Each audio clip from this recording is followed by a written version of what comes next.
I'm Gatsie Wall-Jones, and I'm the sister of Dr. Cheryl Wall.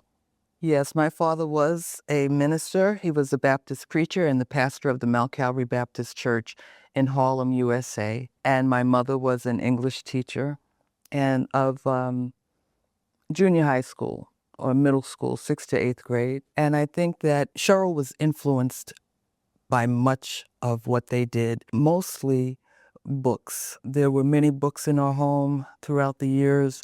My father, obviously, with his preaching and Bibles and having so much around, and my mother, through her, she taught English, so there were lots of literary books. And Cheryl tried to read all of them. She was an avid reader, and she thanked my mother for teaching her and introducing her to the world of books and literature. Cheryl played piano, and she actually played for the Tiny Tots at our church. There were many things about that. First of all, she was determined to be there on time, and we were coming from a bit of a distance, and she would leave us to make sure that she got there on time, even though we would be driving up at the same time that she was getting off the train. But she was dedicated, and she wanted her students to learn and to do well.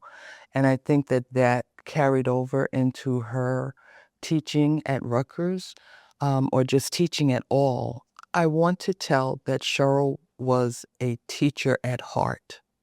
That is what was important to her, to teach and for her students to learn that she was giving them something of her. When Cheryl was writing her books, she would send me a copy of a chapter that she had written that she knew had things in it that I would know about. And so she wanted my opinion. And I would give it to her. I would read it and then I would give it to her. And then she would send me a chapter that she knew I didn't know anything about, anything in that chapter. And I felt, or I came to feel, that that was her way of teaching me about that subject.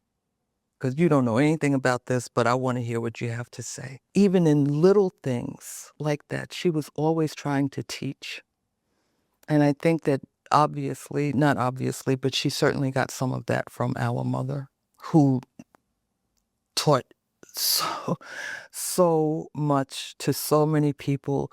In church, if a preacher came in and was saying something like, "It just gets gooder and gooder," she'd be in the audience, in the congregation, saying, "Better and better," because she could not help herself. So the whole teaching and wanting to be right and wanting to just share what you know is right comes from very deep within.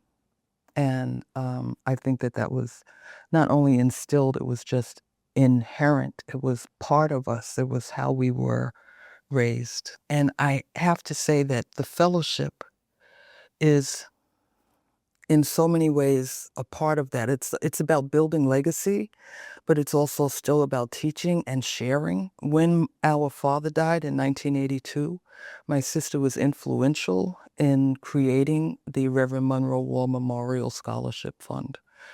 And we would give a scholarship money to any high school graduate that was going on to college, because we have been raised in a family where education was valued. Students can, because of Cheryl's work and legacy, be funded to go forward in their studies and in their research.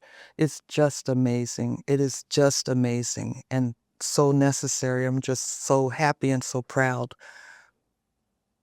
When Cheryl spoke about her career, she said this: "I am constantly stunned by the work younger scholars in the field are producing. They are asking questions that would not and could not have occurred to me. Their answers and the texts they engage to produce those answers are incredibly inventive. In terms of substance, the future of Black feminist inquiry is secure.